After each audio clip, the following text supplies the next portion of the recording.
아저씨, 제가 걷게 해드릴게요. 내가 다시 걷게 되면 현금 100억을 주마. 11살 여자아이는 당돌하게도 하반신 마비가 된 재벌 회장을 걷게 해주겠다 말하고 있습니다. 재벌 회장은 냉소적인 웃음을 지었죠. 서인호 회장은 4년 전 교통사고 이후 휠체어에 앉은 채 살아가고 있습니다. 사고 이후 그는 가족을 잃었고 사람을 믿지 않게 되었으며 거대한 저택 안에 스스로를 가두었습니다. 돈과 권력은 그대로였지만 그의 하루는 후회와 침묵으로만 채워졌습니다. 그런 그의 앞에 어느 날 가난한 신입 청소부의 딸이 나타납니다. 아이의 말 한마디 그리고 회장의 냉소적인 반응. 짧은 순간이었지만 그 대화는 회장이 외면해왔던 기억과 묻어두었던 진실을 조금씩 건드리기 시작합니다. 과연 이 만남은 우연이었을까요? 사고는 정말 단순한 사고였을까요? 그리고 멈춰있던 그의 인생은 다시 움직일 수 있을까요? 이야기가 궁금하시다면 지금 구독과 좋아요로 함께 해주세요. 그럼 지금부터 모든 것이 시작된 그날의 이야기로 들어가 보겠습니다. 비가 내리는 날이었습니다. 서울 한남동 언덕 위 높은 담장으로 둘러싸인 저택이 있었습니다. 겉에서 보면 웅장하고 화려했습니다. 하지만 그 안은 달랐습니다.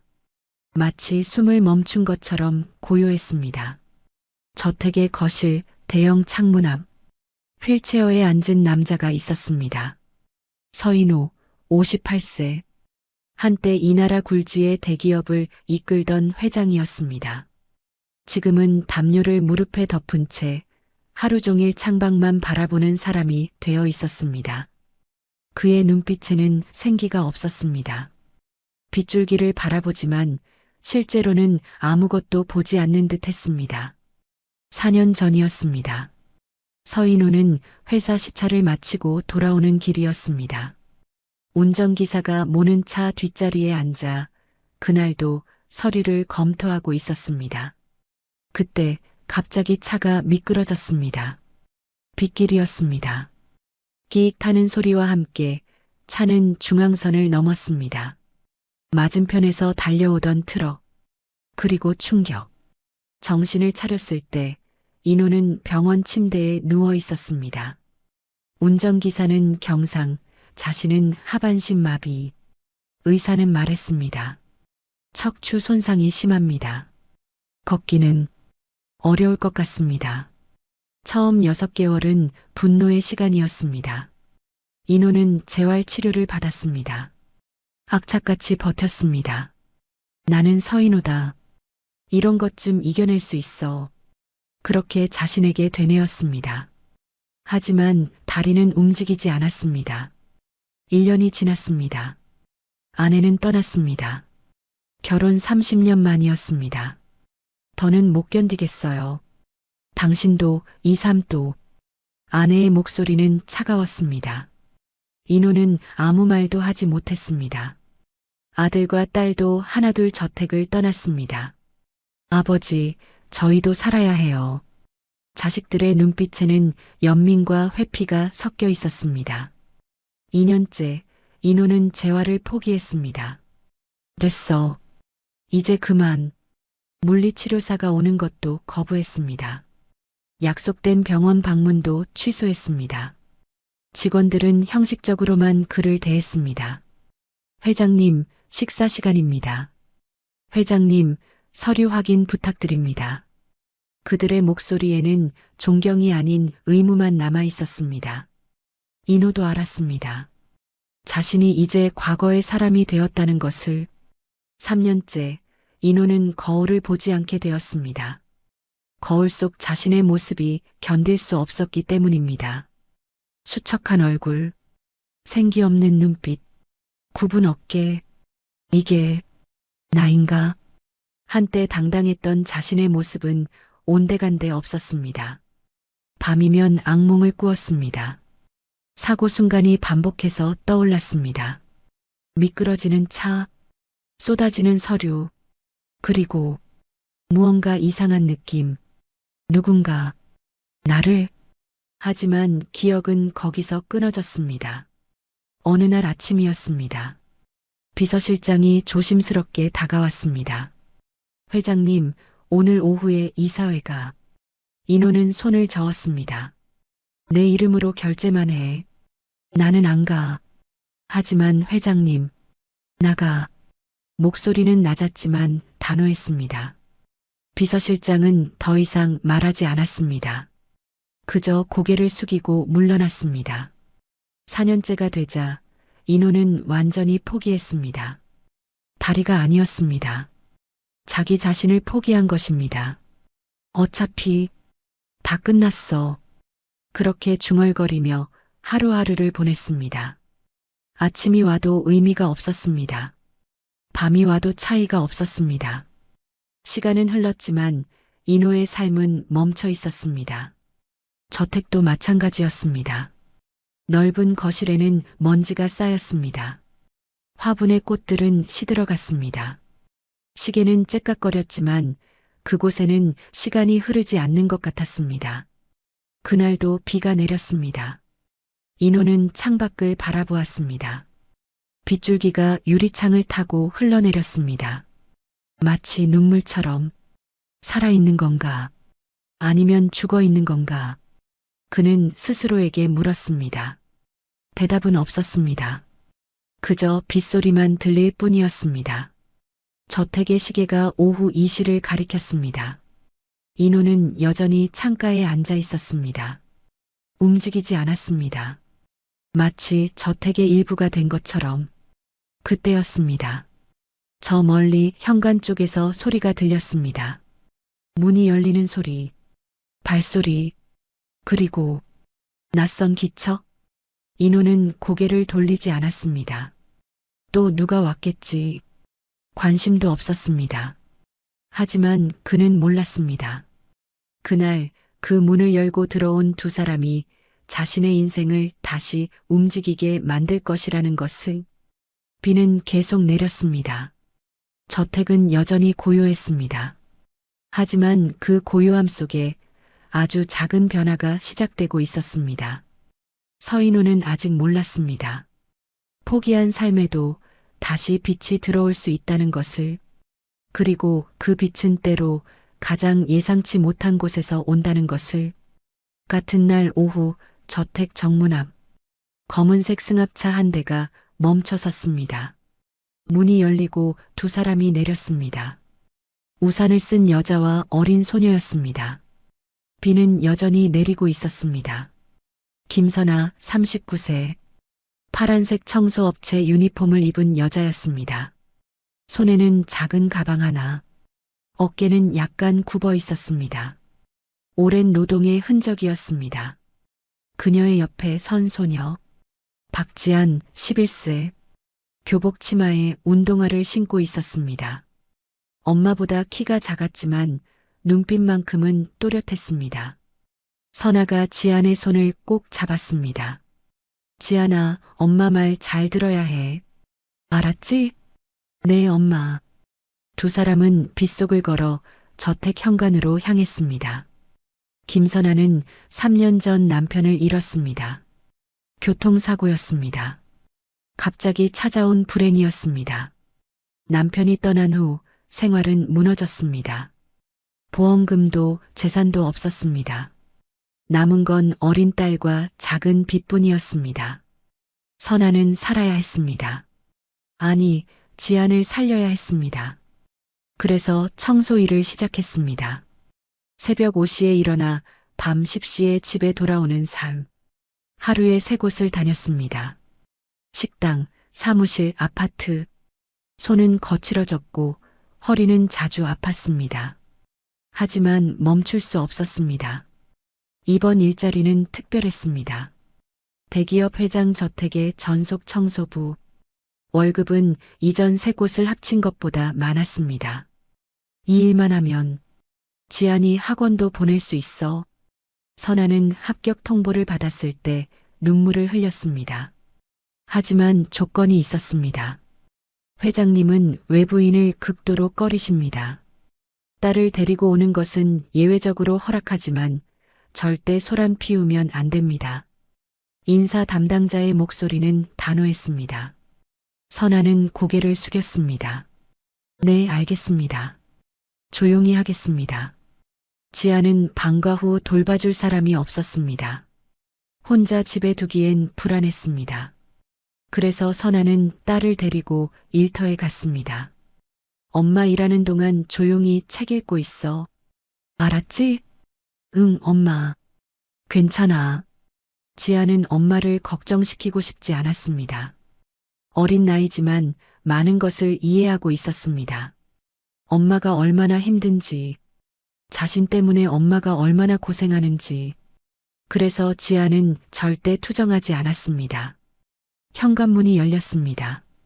안에서 중년 남자가 나왔습니다. 비서실장이었습니다. 그는 두 사람을 위아래로 훑어보았습니다. 김선아 씨죠? 네, 맞습니다. 들어오세요. 규칙부터 설명하겠습니다. 목소리는 차갑고 사무적이었습니다. 선아는 지안의 손을 더 꽉 잡았습니다. 저택 내부는 상상 이상으로 넓었습니다.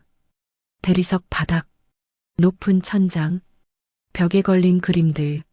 하지만 묘하게 차가웠습니다. 온기가 느껴지지 않았습니다. 복도를 걸으며 비서실장이 말했습니다. 회장님은 4년 전 사고 이후 거동이 불편하십니다. 절대 큰 소리 내지 마세요. 청소는 빠르고 조용히. 회장님과 눈 마주치지 마세요. 말 걸지 마세요. 이해했습니까? 네, 알겠습니다. 선아의 목소리는 떨렸습니다. 지아는 엄마 옆에서 조용히 걸었습니다. 하지만 아이의 눈은 주변을 관찰하고 있었습니다. 복도를 지나며 지아는 느꼈습니다. 이 집은 슬펐습니다. 넓고 화려하지만 무언가 깨진 것 같았습니다. 벽에 걸린 가족 사진들. 하지만 그 사진 속 사람들은 지금 이곳에 없었습니다. 화분의 꽃들은 시들어 있었습니다. 아무도 돌보지 않은 것 같았습니다. 여기 사람이 사는 곳이 맞나? 지아는 조용히 생각했습니다. 비서실장이 청소 도구실 앞에 멈춰 섰습니다. 여기서 도구를 가져가세요. 오늘은 1층 거실과 복도만 하면 됩니다. 회장님이 계시는 곳은 조용히. 네, 알겠습니다. 선아가 고개를 숙였습니다. 비서실장이 돌아서 가려는 순간이었습니다. 저기, 실례지만, 뭡니까? 화장실은 어디에? 복도 끝 왼쪽입니다. 비서실장은 짧게 대답하고 사라졌습니다. 선아는 청소 도구를 꺼내며 한숨을 쉬었습니다. 후, 긴장되네. 지안이 엄마를 올려다보았습니다. 엄마 괜찮아요? 응, 괜찮아. 지안아, 엄마 청소하는 동안 여기 의자에 앉아서 책 읽고 있어. 네. 지안은 가방에서 책을 꺼냈습니다. 선아는 걸레와 청소 도구를 들고 복도로 나갔습니다. 하지만 지안은 책을 펼치지 않았습니다. 대신 천천히 주변을 둘러보았습니다. 긴 복도, 닫힌 문들, 그리고 저 멀리 끝에 보이는 큰 방. 빛이 새어나오고 있었습니다. 지아는 책을 내려놓고 조용히 일어났습니다. 발소리를 죽이며 복도를 걸었습니다. 복도 끝, 거실 입구. 지아는 문틈 사이로 안을 들여다보았습니다. 넓은 거실, 대형 창문, 그리고 그 앞에 앉은 휠체어. 휠체어에는 남자가 앉아 있었습니다. 담요를 무릎에 덮은 채 창밖을 바라보고 있었습니다. 서인우였습니다. 지아는 숨을 죽였습니다. 남자의 뒷모습을 보며 지아는 느꼈습니다. 저 사람, 많이 아파 보여. 다리가 아픈 게 아니었습니다. 마음이 아파 보였습니다. 엄마가 아빠를 떠나보낸 후 보였던 그 눈빛, 텅 빈 것처럼 보이는 표정. 지아는 그것을 알아볼 수 있었습니다. 저 사람도 누군가를 잃었구나. 그때였습니다.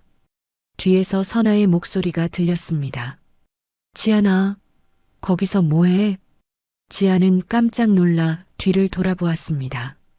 선아가 황급히 다가와 지안의 손을 잡아 끌었습니다. 아이고, 엄마가 뭐라고 했어? 조용히 있으라고 했잖아. 미안해요, 엄마. 두 사람은 다시 청소 도구실 쪽으로 돌아갔습니다. 하지만 그 짧은 순간, 거실 안 인호는 뒤에서 들린 소리를 들었습니다. 작은 발소리, 아이의 목소리. 그는 고개를 돌리지 않았습니다. 하지만 묘하게도 그 소리가 귓가에 남았습니다. 오랜만에 들은 아이의 목소리였습니다. 선아는 지안을 다시 의자에 앉혔습니다. 지안아, 정말 조용히 있어야 해. 엄마 일자리 잃으면 안 돼. 네, 엄마. 정말 미안해요. 지안의 눈에 눈물이 맺혔습니다. 선아는 딸의 머리를 쓰다듬었습니다. 괜찮아. 그냥 조심하자. 그날 오후 청소는 조용히 진행되었습니다. 선아는 말없이 걸레질을 했습니다. 지아는 의자에 앉아 책을 읽었습니다. 하지만 아이의 마음은 책에 있지 않았습니다. 복도 끝, 저 거실에 있는 남자. 휠체어에 앉아 창밖만 바라보던 그 사람. 저 사람은 왜 저렇게 슬퍼 보일까? 지아는 계속 생각했습니다. 해가 지고 청소가 끝났습니다. 선아와 지아는 저택을 나섰습니다. 비는 그쳤지만 하늘은 여전히 흐렸습니다. 엄마, 오늘 수고했어요. 우리 지안이가 착하네. 엄마가 더 고마워. 두 사람은 손을 잡고 걸었습니다. 그날 밤 저택은 다시 고요했습니다. 하지만 인호는 알지 못했습니다. 그 작은 발소리가, 그 아이의 눈빛이 자신의 멈춰버린 삶에 어떤 파문을 일으킬지. 일주일이 지났습니다. 김선아와 박지아는 매일 오후 저택에 왔습니다. 선아는 묵묵히 청소를 했습니다. 지아는 조용히 책을 읽었습니다. 하지만 아이의 시선은 자꾸만 거실 쪽으로 향했습니다. 창가에 앉아있는 휠체어, 그리고 그 위에 앉은 남자. 지아는 매일 그 모습을 보았습니다. 서인호는 변함없었습니다. 아침에 휠체어에 앉아 창가로 갔습니다. 점심을 먹고 다시 그 자리로 돌아왔습니다. 저녁이 되어도 같은 자리에 있었습니다. 움직이지 않았습니다. 말하지 않았습니다. 그저 시간을 흘려보낼 뿐이었습니다. 직원들도 익숙해진 모습이었습니다. 회장님은 원래 저러세요. 그들은 아무렇지 않게 말했습니다. 지아는 궁금했습니다. 저 사람은 왜 움직이지 않을까? 왜 아무것도 하지 않을까? 정말 다리가 아파서일까? 아이는 엄마를 잃은 후에 자신을 떠올렸습니다. 학교에 가기 싫었던 날들, 밥을 먹기 싫었던 시간들, 모든 게 의미 없어 보였던 그때. 아, 저 사람도 그런 건가? 지아는 조금씩 이해하기 시작했습니다. 어느 날 오후였습니다. 선아가 2층 청소를 하러 올라갔습니다. 지아는 1층 복도에 혼자 남았습니다. 책을 읽다가 고개를 들었습니다. 거실 문이 열려 있었습니다. 평소엔 닫혀 있었는데 오늘은 활짝 열려 있었습니다. 지아는 천천히 일어났습니다. 복도를 걸었습니다. 발소리를 최대한 죽였습니다. 거실 입구에 섰습니다. 안을 들여다보았습니다. 인호는 여전히 창가에 있었습니다. 햇살이 그의 옆모습을 비추고 있었습니다. 지아는 한참을 서서 그를 바라보았습니다. 그리고 결심했습니다. 한번 말을 걸어봐야겠어. 지아는 거실 안으로 들어갔습니다. 조용히, 천천히. 인호는 여전히 창밖을 보고 있었습니다. 지아는 그의 옆으로 다가갔습니다. 3m, 2m, 1m. 그리고 멈춰 섰습니다. 인호의 바로 옆이었습니다. 잠시의 침묵이 흘렀습니다. 인호는 움직이지 않았습니다. 아이가 옆에 있다는 것을 알았지만 무시했습니다. 하지만 지아는 물러서지 않았습니다.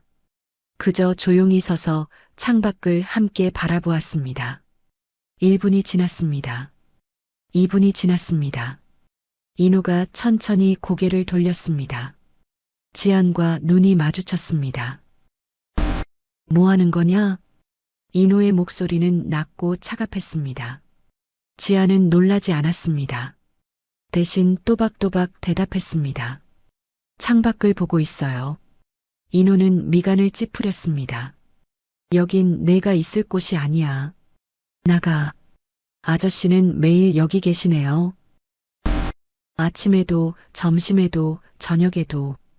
지안의 목소리는 조용했지만 분명했습니다. 인호는 대꾸하지 않았습니다. 하지만 아이를 쫓아내지도 않았습니다. 지안이 다시 입을 열었습니다. 아저씨, 다리 아프세요? 그게 내가 알 바냐? 많이 아프세요? 나가라고 했잖아. 걷고 싶으세요? 순간 인호의 눈빛이 흔들렸습니다. 지아는 인호를 똑바로 바라보았습니다. 그리고 말했습니다.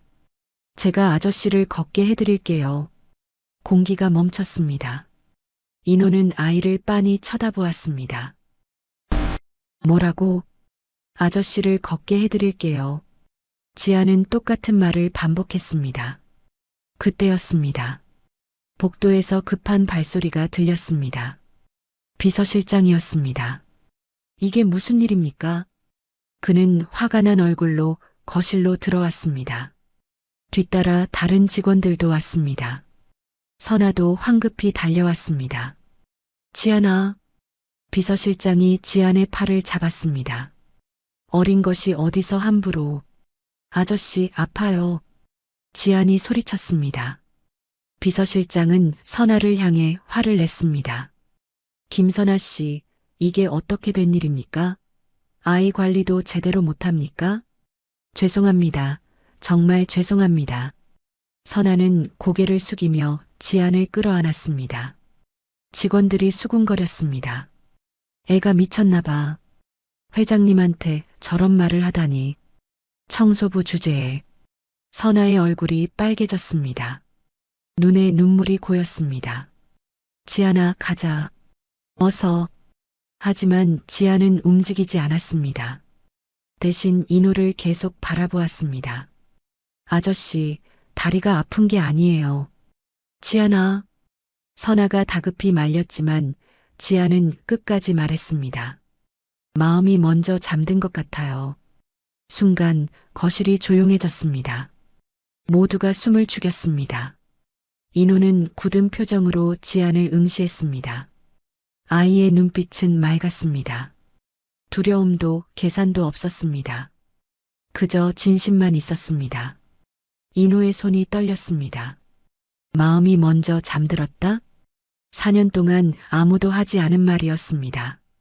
모두가 그의 다리를 말했습니다. 재활을 하라고, 치료를 받으라고. 하지만 아무도 그의 마음을 묻지 않았습니다. 비서실장이 지안을 끌어내려 했습니다. 이만 나가시죠. 잠깐. 인호의 목소리였습니다. 모두가 멈췄습니다. 인호가 천천히 말했습니다. 나도. 하지만 회장님, 나가. 다들 나가. 비서실장과 직원들이 당황했습니다. 하지만 인호의 얼굴은 단호했습니다. 지금 나가라고 했어. 결국 그들은 하나둘 거실을 나갔습니다. 선아도 지안의 손을 잡고 일어서려 했습니다. 죄송합니다, 회장님. 저희도, 당신도 잠깐 나가 있어요. 네.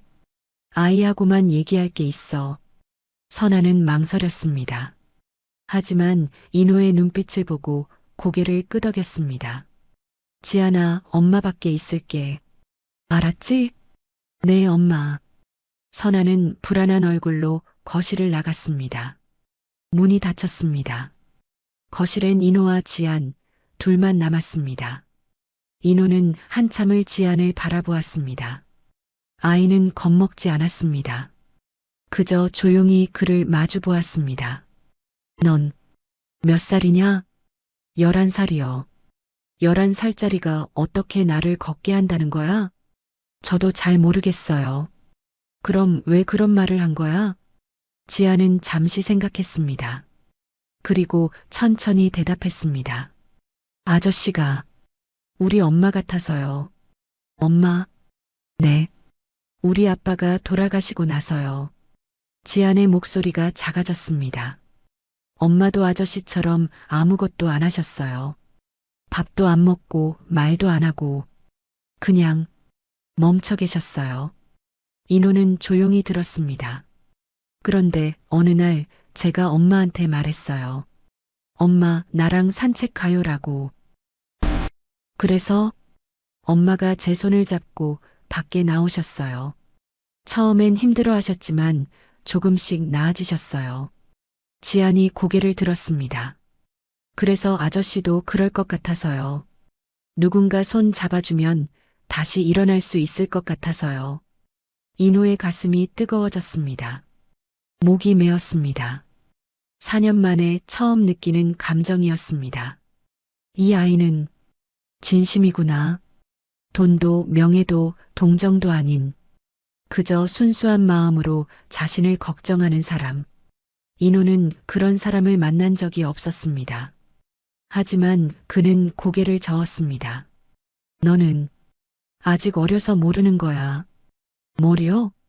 세상은 그렇게 단순하지 않아. 손잡는다고 일어서지 않아. 그럼 어떻게 해야 해요? 인호는 대답하지 못했습니다.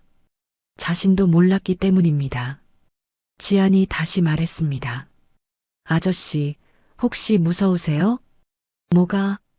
다시 걷는 게요. 인호의 눈빛이 흔들렸습니다. 걷다가 또 넘어질까봐, 다시 아플까봐, 그래서 안 일어서는 거 아니에요? 인호는 입을 다물었습니다. 아이의 말이 정확히 맞았기 때문입니다. 그는 두려웠습니다. 다시 시도해서 실패하는 것이, 희망을 가졌다가 절망하는 것이, 그래서 아예 시도하지 않았습니다. 포기하면 실패도 없으니까. 지아는 인호의 손을 살짝 잡았습니다. 작고 따뜻한 손이었습니다. 아저씨, 저는 아직 어려서 잘 모르지만요. 포기하는 게 제일 무서운 것 같아요. 인호의 눈에 눈물이 맺혔습니다. 4년 만에 처음이었습니다. 문이 열렸습니다. 선아가 조심스럽게 들어왔습니다. 회장님, 죄송하지만 이제. 인호는 손을 들어 말을 멈췄습니다. 그리고 지안을 바라보았습니다. 내일도 오니? 네, 엄마랑 같이 와요. 그래, 내일 또 보자. 지안은 밝게 웃었습니다. 네, 내일 봐요, 아저씨.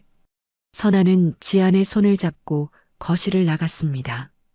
인호는 다시 혼자 남았습니다. 하지만 이번엔 달랐습니다. 가슴 한편이 따뜻했습니다. 그날 밤 인호는 오랜만에 악몽을 꾸지 않았습니다. 대신 꿈을 꾸었습니다. 어린 시절 아버지 손을 잡고 걷던 기억, 넘어져도 다시 일어서던 그때, 다시 일어설 수 있을까? 인호는 천장을 바라보며 생각했습니다. 복도에서는 직원들이 수군거렸습니다. 저 아이 대체 뭐야? 회장님이 저렇게 반응하시다니. 조심해야 할 거야. 뭔가 꾀가 있는 것 같아. 비서실장은 팔짱을 끼고 창밖을 바라보았습니다. 저 아이, 위험해. 그는 무언가를 결심한 듯 눈빛을 굳혔습니다. 그날 조용했던 저택에 파문이 일었습니다. 작은 아이의 한마디가 멈춰있던 삶에 균열을 냈습니다. 그리고 그 균열은 점점 커질 예정이었습니다. 사흘이 지났습니다. 저택의 분위기가 달라졌습니다. 직원들의 눈빛이 날카로워졌습니다. 복도를 지날 때마다 수군거림이 들렸습니다. 저 아이 회장님한테 뭐라고 한 거래? 회장님이 달라지셨대. 청소부 주제에 주제넘게. 선아는 고개를 숙이고 걸었습니다. 비서실장은 선아를 따로 불렀습니다. 청소 도구실 앞이었습니다. 김선아 씨. 네, 실장님. 딸을 데려오지 마세요. 선아의 얼굴이 굳었습니다. 하지만 애를 맡길 때가 그건 당신 사정입니다. 회장님께 폐를 끼치면 안 됩니다. 죄송합니다. 다시는 그런 일 없도록 말이 아니라 행동으로 보여주세요. 비서실장은 차갑게 돌아섰습니다. 선아는 그 자리에 멍하니 서 있었습니다. 눈시울이 붉어졌습니다. 이 일마저 잃으면 우린 어떻게 살지? 하지만 지안을 혼자 둘 수도 없었습니다. 선아는 깊은 한숨을 쉬었습니다. 그날 오후 지안은 복도 끝 의자에 앉아 있었습니다. 엄마가 청소하는 동안 조용히 책을 읽고 있었습니다. 하지만 글자가 눈에 들어오지 않았습니다. 직원들의 시선이 느껴졌습니다. 내가 잘못한 걸까? 지안은 불안했습니다. 그때 누군가 다가왔습니다. 비서실장이었습니다. 너 이리 와봐. 지안은 일어섰습니다. 회장님이 부르신다. 네, 따라와. 지안은 비서실장을 따라 거실로 향했습니다. 발걸음이 무거웠습니다. 거실 문이 열렸습니다. 인호는 창가가 아닌 테이블 앞에 앉아 있었습니다. 휠체어를 테이블 쪽으로 돌린 채였습니다. 지안은 조심스럽게 들어갔습니다. 앉아라. 인호가 말했습니다. 지안은 테이블 건너편 의자에 앉았습니다. 인호는 한참을 지안을 바라보았습니다. 표정을 알 수 없었습니다. 지안은 가만히 앉아 있었습니다. 침묵이 흘렀습니다. 마침내 인호가 입을 열었습니다. 너 지난번에 뭐라고 했지? 나를 걷게 해주겠다고. 그래. 인호는 팔짱을 꼈습니다. 그럼 내가 제안을 하나 하지. 제안이요? 너 말대로 내가 다시 걸을 수 있게 된다면. 인호는 잠시 멈췄습니다. 그리고 천천히 또박또박 말했습니다. 현금으로 100억을 주겠어. 공기가 멈췄습니다. 지안은 눈을 깜빡였습니다. 100억이요? 그래, 100억 원. 인호의 목소리는 차갑고 냉소적이었습니다. 내가 이 휠체어에서 일어나 스스로 걸을 수 있게 되면 너한테 현금 100억을 주겠어. 지안은 아무 말도 하지 못했습니다. 100억? 그게 얼마나 큰 돈인지 정확히는 몰랐습니다. 하지만 엄청난 돈이라는 건 알았습니다. 인호는 계속 말했습니다. 어때? 좋은 조건 아니냐? 왜 그런 말씀을 하세요? 그게 내가 원하는 거 아니냐? 지아는 고개를 저었습니다. 아니에요. 거짓말. 인호의 목소리가 날카로워졌습니다. 너희 같은 사람들은 다 똑같아. 돈이 필요하니까 착한 척 하는 거지. 아니에요. 지안의 목소리가 높아졌습니다. 전 그런 거 아니에요. 인호는 비웃었습니다. 그래. 그럼 왜 나한테 그런 말을 한 거야? 걷게 해주겠다고? 그건 동정이냐? 아니면 착한 일 했다고 칭찬받고 싶어서냐? 아니에요. 전 그냥 아저씨가 슬퍼 보여서. 슬프다고? 인호는 목소리를 높였습니다. 내가 언제 슬퍼 보였어? 지아는 입술을 깨물었습니다. 눈에 눈물이 맺혔습니다. 하지만 참았습니다. 인호는 계속 말했습니다. 너 같은 애들은 몰라. 어른의 인생이 얼마나 복잡한지. 손 잡아준다고, 위로한다고 해결되는 게 아니야. 알아요. 뭘 안다는 거야? 저도 아빠 돌아가시고 많이 슬펐어요. 지안의 목소리가 떨렸습니다. 엄마도 슬펐고 저도 슬펐어요. 근데 아무도 우릴 안 도와줬어요. 그래서 우리끼리 견뎠어요. 엄마가 저 때문에 힘내셨고 저도 엄마 때문에 힘냈어요. 지아는 인호를 똑바로 바라보았습니다. 그래서 아저씨도 누군가 옆에 있으면 힘낼 수 있을 것 같아서 그랬어요. 인호는 말을 잃었습니다. 아이의 눈빛이 너무나 진지했습니다. 하지만 그는 고개를 돌렸습니다. 그만 가봐. 100억은요? 됐어. 내가 한 말 잊어버려. 지아는 일어서지 않았습니다. 아저씨, 정말로 다시 걷고 싶으세요? 인호는 대답하지 않았습니다. 지아는 조용히 일어났습니다. 그리고 문 앞에서 돌아섰습니다. 저는 아저씨가 걸었으면 좋겠어요. 100억 없어도요. 그리고 거실을 나갔습니다. 인호는 혼자 남았습니다. 테이블 위에 놓인 자신의 손을 바라보았습니다. 떨리고 있었습니다. 내가 왜 저런 말을 했을까? 그는 스스로에게 물었습니다. 사실 인호는 두려웠습니다. 아이의 순수한 눈빛이, 아무 조건 없이 자신을 걱정하는 그 마음이, 그것이 진짜라면 자신은 너무나 부끄러운 사람이 되기 때문입니다. 그래서 시험한 것입니다. 돈으로. 하지만 아이는 흔들리지 않았습니다. 오히려 자신이 흔들렸습니다. 100억이라는 돈도 움직이지 않는 아이. 인호는 처음 느꼈습니다. 돈으로 살 수 없는 것이 세상에 있다는 것을. 그날 저녁 비서실장이 인호를 찾아왔습니다. 회장님, 잠깐 말씀드려도 될까요? 뭔데? 저 청소부 모녀에 대한 건입니다.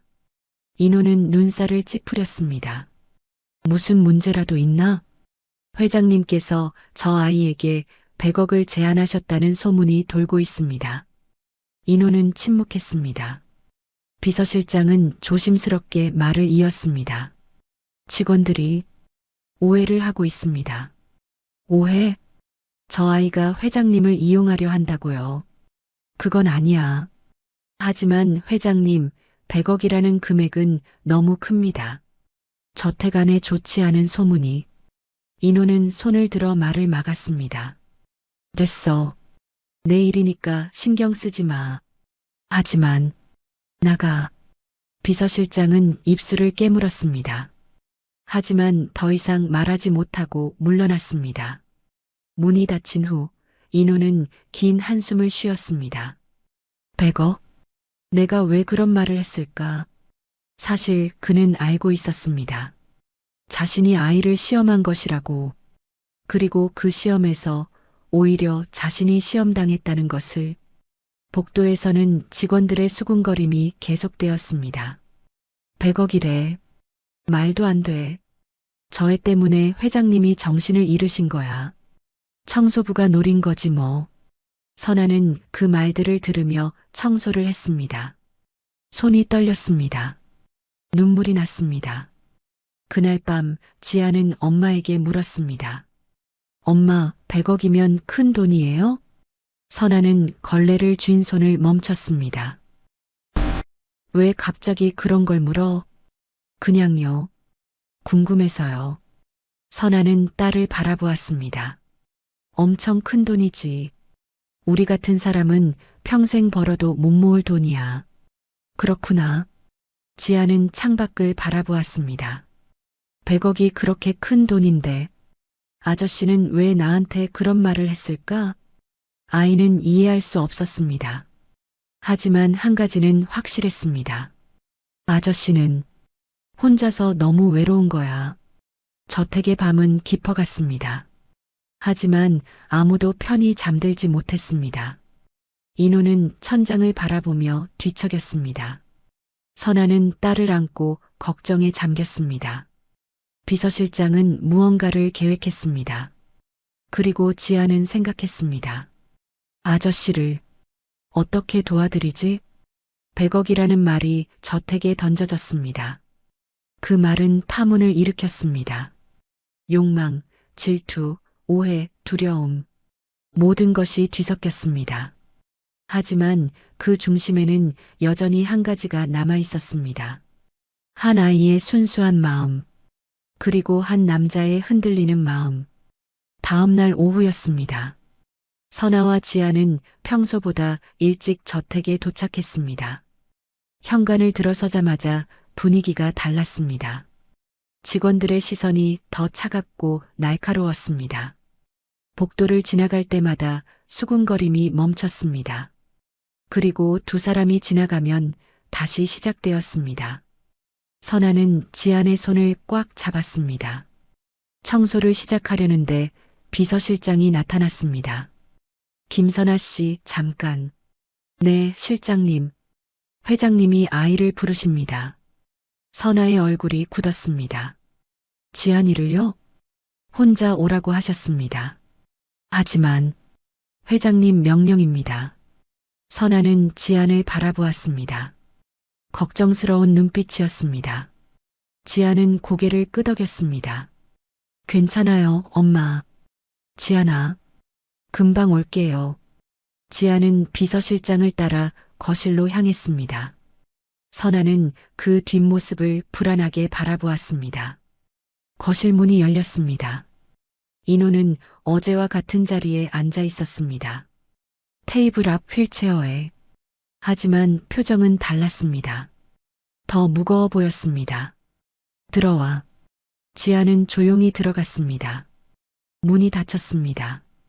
인호는 테이블 위에 놓인 서류 봉투를 가리켰습니다. 앉아라. 지아는 어제처럼 건너편에 앉았습니다. 인호는 봉투를 밀어냈습니다. 이게 뭔지 아니? 지아는 고개를 저었습니다. 계약서야. 계약서요? 인호는 봉투를 열었습니다. 안에서 서류가 나왔습니다. 여기 쓰여 있어. 내가 다시 걸으면 너한테 100억을 준다고. 지아는 서류를 바라보았습니다. 글자가 빼곡히 적혀 있었습니다. 하지만 무슨 뜻인지 잘 몰랐습니다. 인호가 말을 이었습니다. 조건은 간단해. 내가 휠체어 없이 스스로 10m를 걸으면 돼. 기간은 1년. 1년 안에 내가 걸으면 너한테 100억. 못 걸으면 넌 아무것도 못 받아. 인호는 팔짱을 꼈습니다. 어때? 해볼 만하지 않니? 지아는 서류를 내려다보았습니다. 한참을 바라보다가 고개를 들었습니다. 아저씨. 응? 돈 필요 없어요. 순간 인호의 표정이 굳었습니다. 뭐라고? 전 돈 필요 없어요. 지아는 또박또박 말했습니다. 인호는 믿을 수 없다는 표정을 지었습니다. 100억이야. 100억 원. 내가 평생 벌어도 못 벌 돈이야. 알아요. 그런데 왜 필요 없어? 지아는 잠시 생각했습니다. 그리고 천천히 대답했습니다. 돈보다 아저씨가 다시 웃으면 좋겠어요. 공기가 멈췄습니다. 인호는 입을 벌린 채 아이를 바라보았습니다. 말문이 막혔습니다. 지아는 계속 말했습니다. 아저씨, 언제 마지막으로 웃으셨어요? 그게 내가 알 바냐. 저는 아저씨가 행복했으면 좋겠어요. 인호는 고개를 돌렸습니다. 가슴이 뜨거워졌습니다. 목이 메었습니다. 이 아이는 진짜구나. 돈이 목적이 아니었습니다. 동정도 칭찬도 아니었습니다. 그저 순수한 마음이었습니다. 인호는 떨리는 목소리로 물었습니다. 너 정말 바보구나. 바보요? 100억을 거절하다니. 세상에 이런 바보가 어딨어. 지아는 웃었습니다. 그럼 저 바보예요. 인호는 아이의 얼굴을 바라보았습니다. 4년 만에 처음 보는 웃음이었습니다. 진심에서 나온 맑은 웃음이었습니다. 잠시 침묵이 흘렀습니다. 인호는 서류를 다시 봉투에 넣었습니다. 알았어. 네. 100억은 없던 일로 하자. 원래 필요 없었어요. 인호는 쓸쓸하게 웃었습니다. 그래. 나만 필요했지. 지아는 고개를 갸웃했습니다. 뭐가 필요하셨어요? 확인. 확인이요? 내가 진심인지 아닌지. 인호는 창밖을 바라보았습니다. 사람들은 다 뭔가를 바라. 나한테 다가올 때는 이유가 있어. 돈이든 권력이든 명예든. 그는 다시 지안을 보았습니다. 근데 너는 아무것도 바라지 않더라. 당연하죠. 전 그냥 아저씨가 좋으니까요. 인호는 말을 잃었습니다. 좋다고? 누군가 자신을 좋다고 한 게 얼마만인지 기억나지 않았습니다. 지안이 물었습니다. 아저씨, 그럼 이제 연습하실 거예요? 연습? 다시 걷는 연습이요. 인호는 고개를 저었습니다. 아직은 모르겠어. 왜요? 무서워서. 지아는 의자에서 내려와 인호에게 다가갔습니다. 그리고 그의 손을 잡았습니다. 괜찮아요. 제가 옆에 있을게요. 넘어져도 괜찮아요. 제가 손 잡아줄게요. 인호의 눈에 눈물이 맺혔습니다. 4년 동안 꽁꽁 얼어붙었던 무언가가 녹기 시작했습니다. 그때 문이 벌컥 열렸습니다. 비서실장이었습니다. 뒤에는 여러 직원들이 서 있었습니다. 회장님, 이게 무슨 일입니까? 비서실장의 목소리는 떨리고 있었습니다. 100억을 정말 저 아이에게 주시려는 겁니까? 인호는 지안의 손을 놓고 비서실장을 바라보았습니다. 누가 그런 소리를 퍼뜨렸나? 저택 전체가 알고 있습니다. 회장님께서 정신을 잃으신 겁니다. 정신을 잃었다고? 네. 저 아이는 분명 무슨 속셈이 있습니다. 다른 직원도 끼어들었습니다. 그렇습니다, 회장님. 청소부 주제에 감히. 닥쳐. 인호의 목소리는 차갑고 낮았습니다. 모두가 입을 다물었습니다. 내가 누구한테 무엇을 주든 그건 내 자유야. 하지만 회장님, 나가. 당장. 비서실장은 입술을 깨물었습니다. 하지만 물러서지 않았습니다. 회장님, 이 아이는 위험합니다. 회장님을 이용하고 있습니다. 지안이 작은 목소리로 말했습니다. 아니에요. 너는 조용히 해. 비서실장이 소리쳤습니다. 인호가 휠체어를 앞으로 밀었습니다. 실장. 네, 회장님. 당신이 나한테 명령하는 거야? 아닙니다. 그럼 당장 나가. 회장님의 안전을 위해서 나가라고 했어. 인호의 목소리가 거실을 울렸습니다. 비서실장은 얼굴이 굳었습니다. 다른 직원들도 움찔했습니다. 결국 그들은 하나둘 물러났습니다. 문이 닫혔습니다. 다시 조용해졌습니다. 인호는 긴 한숨을 쉬었습니다. 미안하다. 무서웠지? 지아는 고개를 저었습니다. 괜찮아요. 저 사람들, 너를 오해하고 있어. 알아요. 근데 괜찮아요. 어떻게 괜찮니? 지아는 웃었습니다. 아저씨가 저를 믿어주시잖아요. 인호는 가슴이 뭉클했습니다. 이 아이는 정말 그는 처음 느꼈습니다. 돈으로도 권력으로도 살 수 없는 것이 있다는 것을. 그것은 바로 진심이었습니다. 그날 저녁 소문은 더 빠르게 퍼졌습니다. 회장님이 저 아이 편을 들었대. 100억을 정말 주실 모양이야. 청소부가 대박 났네. 우리는 뭐야? 10년 넘게 일했는데. 질투와 원망이 저택을 가득 채웠습니다. 선아는 그 말들을 들으며 청소를 했습니다. 손이 떨렸습니다. 눈물이 났습니다. 우리 이 일 계속할 수 있을까? 불안이 밀려왔습니다. 하지만 지안 때문에 참았습니다. 지안은 엄마 옆에 앉아 있었습니다. 주변의 차가운 시선을 느꼈습니다. 하지만 후회하지 않았습니다. 아저씨는 나쁜 사람이 아니야. 아저씨도 저처럼 외로운 거야. 그렇게 생각했습니다. 그날 밤 인호는 혼자 거실에 앉아 있었습니다. 창밖의 달을 바라보았습니다. 100억을 거절한 아이. 다시 웃으면 된다는 아이. 그는 처음으로 깨달았습니다. 자신이 잃어버린 것이 다리가 아니었음을, 마음이었습니다. 사람을 믿는 마음, 따뜻함을 느끼는 마음, 살아있음을 느끼는 마음, 그 모든 것을 잃었던 것입니다. 그런데 한 아이가 다시 일깨워 주었습니다. 인호는 자신의 무릎을 내려다보았습니다. 4년 동안 미워했던 다리. 미안하다. 처음으로 다리에게 말을 걸었습니다. 내가 너를 너무 미워했구나. 작은 목소리였지만 진심이었습니다. 저택의 밤은 깊었습니다.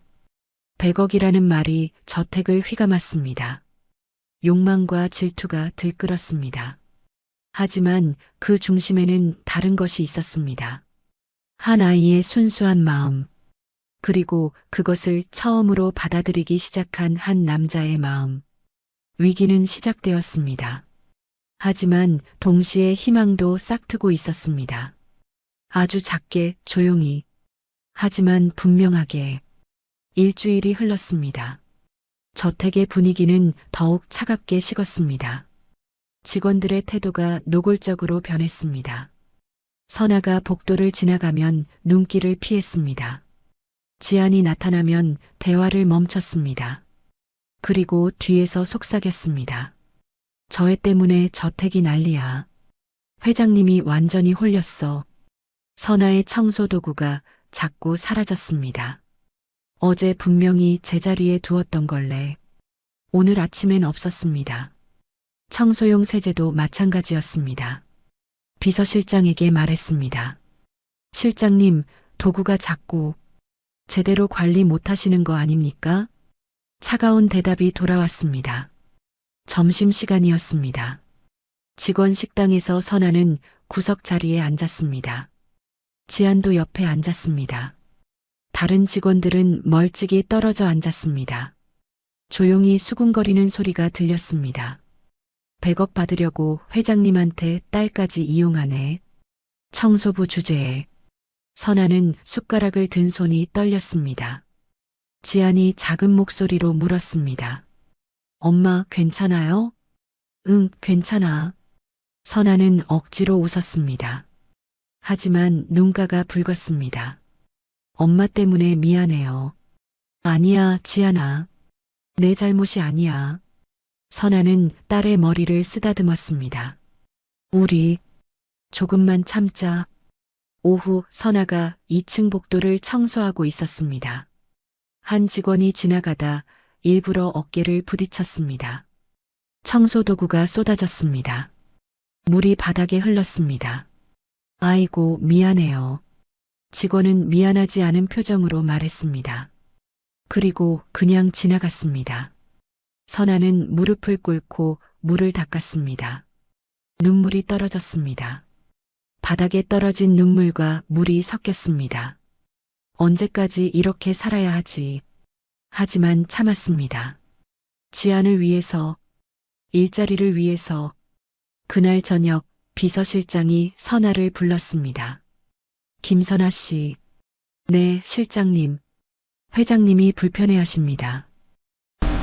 제가 뭘 잘못했습니까? 아이를 데리고 오는 것 자체가 문제입니다. 하지만 회장님께서 허락하셔. 그건 예전 얘기입니다. 비서실장의 목소리는 차갑고 단호했습니다. 내일부터 아이는 데려오지 마세요. 그럼 제가 일을 어떻게 해? 그건 당신이 알아서 하세요. 우리는 청소만 필요합니다. 선아는 입술을 깨물었습니다. 알겠습니다. 고개를 숙였습니다. 밤이었습니다. 인호는 서재에 앉아 있었습니다. 책상 위에는 서류가 쌓여 있었습니다. 하지만 집중할 수 없었습니다. 낮에 복도에서 들은 소리가 계속 맴돌았습니다. 저 청소부 모녀 때문에 저택이 엉망이에요. 회장님이 정신을 못 차리시는 거죠.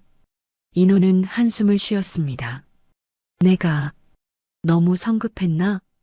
100억 이야기가 이렇게 큰 파문을 일으킬 줄 몰랐습니다.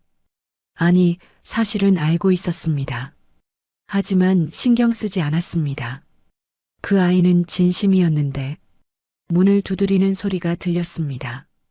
들어와. 비서실장이었습니다. 회장님, 보고 드릴 게 있습니다. 뭔가 청소부 김선아 씨에게 아이를 데려오지 말라고 통보했습니다. 인호는 고개를 들었습니다. 내가 언제 그런 지시를 했나? 저택의 분위기를 위해서입니다. 내가 물어본 건 내 짓이냐는 거야. 아닙니다. 그럼 왜 내 마음대로 결정하지? 비서실장은 침묵했습니다. 인호는 차갑게 말했습니다. 당장 취소해. 하지만 회장님, 내일 아침 김선아 씨한테 사과하고 취소해. 회장님, 저택의 질서가. 질서? 무슨 질서? 인호의 목소리가 높아졌습니다. 사람을 함부로 대하는 게 질서냐? 비서실장은 얼굴이 굳었습니다. 알겠습니다. 그리고 직원들한테 전해. 누구든 저 모녀를 괴롭히면 나한테 직접 대답해야 할 거라고. 네, 회장님. 비서실장은 고개를 숙이고 나갔습니다. 혼자 남은 인호는 휠체어를 창가로 밀었습니다. 밤하늘을 바라보았습니다. 별이 몇 개 보였습니다. 저 아이를 내가 지켜야 해. 처음으로 그런 생각을 했습니다. 누군가를 지키고 싶다는 마음. 4년 만에 처음이었습니다. 다음 날 아침이었습니다. 선아와 지안이 저택에 도착했습니다. 비서실장이 현관에서 기다리고 있었습니다. 선아는 긴장했습니다. 오늘 해고 통보를 받는 건가? 비서실장이 입을 열었습니다. 김선아 씨. 네, 실장님. 어제 제가 한 말 취소합니다. 네. 아이를 계속 데려오셔도 됩니다. 회장님 명령입니다. 선아는 믿을 수 없다는 표정을 지었습니다. 비서실장은 불편한 표정이었습니다.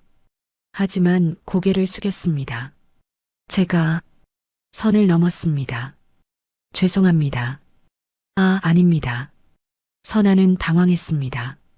비서실장이 사과하다니. 지안은 엄마의 손을 꽉 잡았습니다. 그날 오후 인호는 지안을 다시 불렀습니다. 거실에서였습니다. 앉아라. 지안은 소파에 앉았습니다. 인호는 휠체어를 그녀 앞으로 밀었습니다. 많이 힘들었지? 지안은 고개를 저었습니다. 괜찮아요. 거짓말하지 마. 다 알아. 인호의 목소리는 부드러웠습니다. 직원들이 너희 모녀를 괴롭혔다는 거. 조금이요. 미안하다. 내 잘못이야. 아니에요. 아저씨 잘못 아니에요. 지안은 고개를 저었습니다. 인호는 한참을 지안을 바라보았습니다. 너 같은 아이. 처음 봐. 네.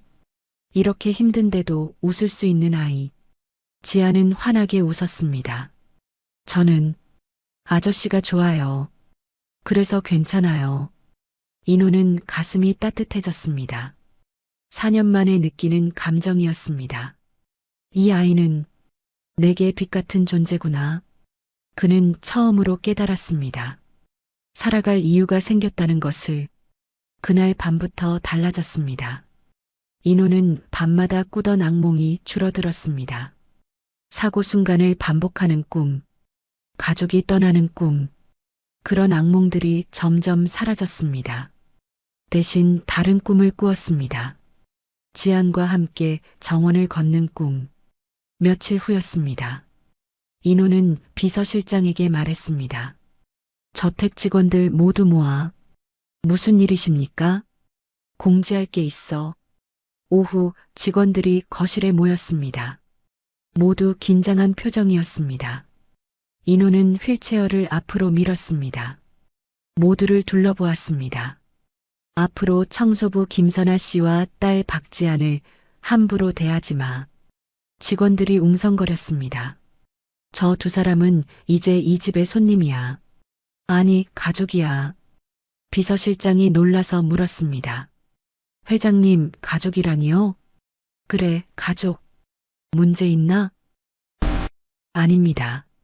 누구든 저 모녀를 불편하게 하면 나한테 직접 대답해야 할 거야.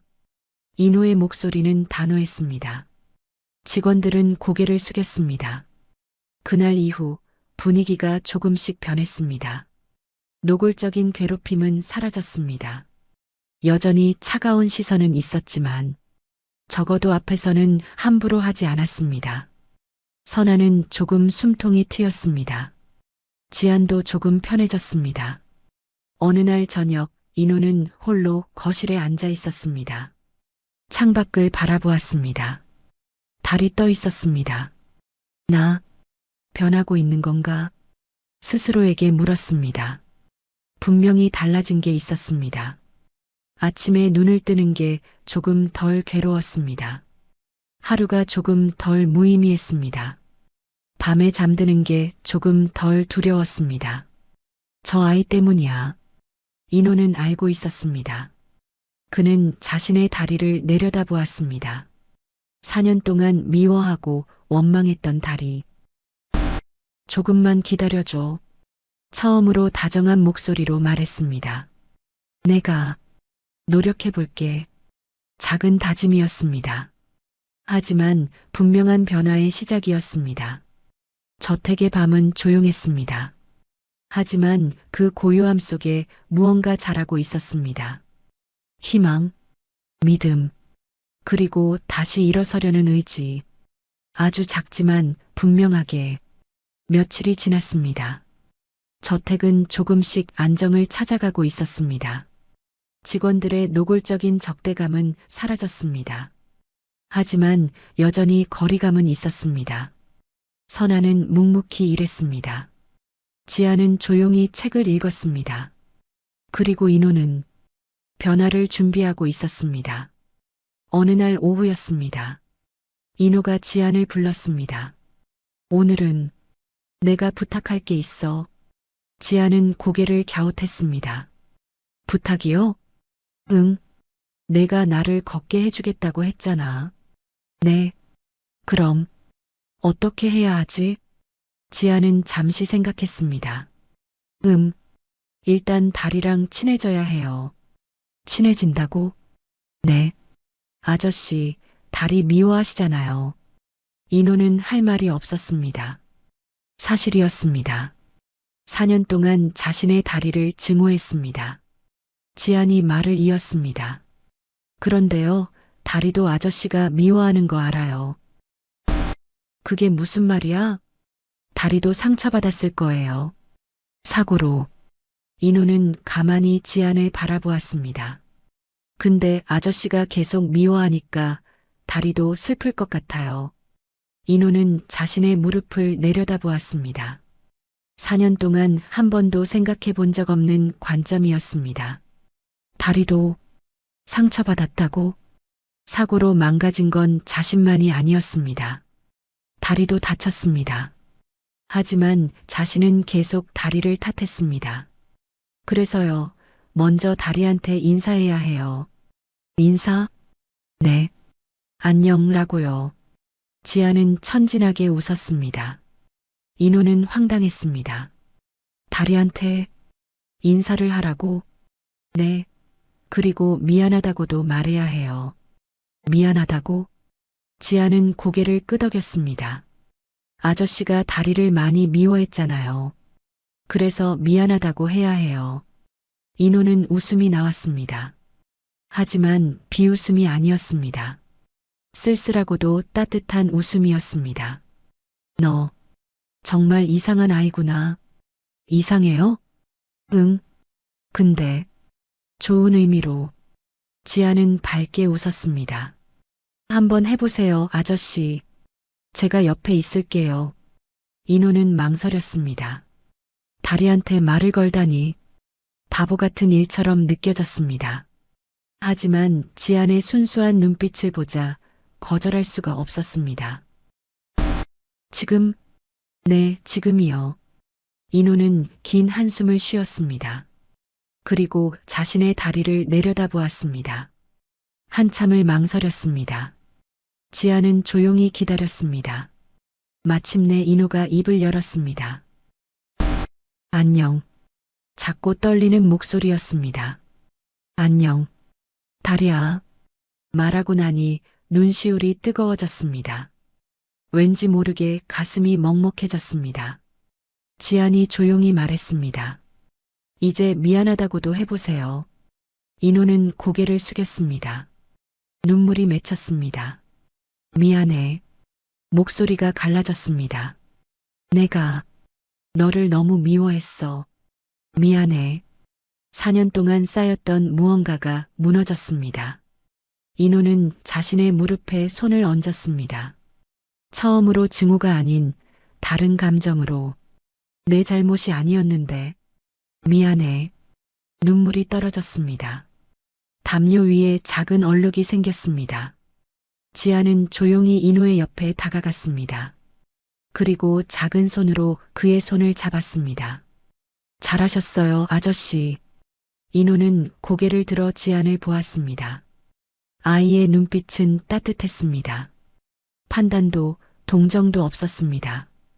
그저 응원만 있었습니다. 잠시 침묵이 흘렀습니다. 인호는 눈물을 닦았습니다.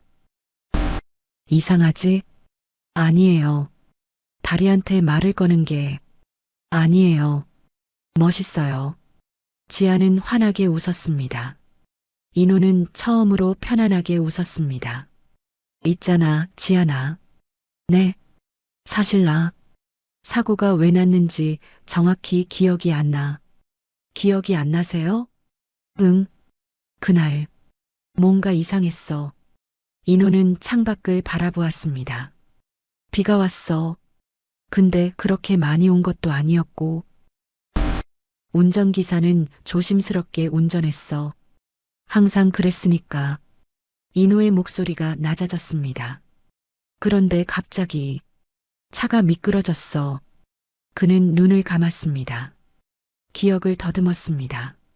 그리고 그 순간 뒷자리에서 이상한 느낌이 들었어. 이상한 느낌이요? 응. 마치 누가 뭔가를 한 것 같은. 하지만 기억은 거기서 끊어졌습니다. 인호는 눈을 떴습니다. 근데 경찰은 단순 사고라고 했어. 빗길 사고. 나도 그렇게 믿으려 했어. 그게 더 쉬우니까. 그는 쓸쓸하게 웃었습니다. 하지만 가끔 의심이 들어. 지아는 조용히 들었습니다. 그래서 더 힘드셨겠어요. 왜? 진짜 사고인지 아니면 다른 이유가 있는지 모르니까요. 인호는 고개를 끄덕였습니다. 맞아. 그게 날 더 괴롭혔어. 하지만 지금 처음으로 다른 생각이 들었습니다. 그런데 있잖아. 네. 내 말대로 하다 보니까 조금 편해진 것 같아. 정말요? 응. 다리를 탓하는 게 아니라 인정하니까. 인호는 자신의 다리를 다시 바라보았습니다. 이번엔 미움이 아니었습니다. 내 잘못만은 아닐지도 몰라. 네. 사고가 정말 순전히 내 탓만은 아닐지도. 처음으로 하는 말이었습니다. 지아는 환하게 웃었습니다. 맞아요. 아저씨 잘못 아니에요. 너 왜 그렇게 확신해? 그냥 느낌이요. 지아는 순수하게 대답했습니다. 아저씨는 나쁜 사람이 아니에요. 그러니까 아저씨 잘못이 아닐 거예요. 인호는 가슴이 뭉클했습니다. 이 아이는 날 믿어주는구나. 아무 근거도 없이 그저 순수한 믿음으로 4년 만에 처음 느끼는 감정이었습니다. 누군가 자신을 믿어준다는 것. 고마워, 지아나. 네, 내가 내 편이 되어줘서. 당연하죠. 저는 아저씨 편이에요. 지아는 씩씩하게 말했습니다. 인호는 웃었습니다. 4년 만에 처음으로 진심으로 웃었습니다. 그날 이후 인호는 매일 작은 연습을 했습니다. 아침에 눈을 뜨면 다리에게 인사했습니다. 안녕, 오늘도 함께 해줘서 고마워. 밤에 잠들기 전에도 말을 걸었습니다. 오늘 하루도 수고했어. 처음엔 어색했습니다. 하지만 점점 자연스러워졌습니다. 그리고 신기한 일이 일어났습니다. 다리가 조금 덜 무겁게 느껴졌습니다. 마음이 조금 더 가벼워졌습니다. 악몽도 더 줄어들었습니다. 어느 날 밤이었습니다. 인호는 잠들기 전 다리를 쓰다듬었습니다. 우리 다시 해보자. 작은 속삭임이었습니다. 천천히, 조금씩 다시 일어서 보자. 그것은 약속이었습니다. 자신에게 그리고 다리에게. 창밖에는 별이 빛나고 있었습니다. 저택은 고요했습니다. 하지만 그 고요함 속에서 무언가 움직이고 있었습니다. 희망, 용기, 그리고 다시 살아가려는 의지. 인호는 처음으로 깨달았습니다.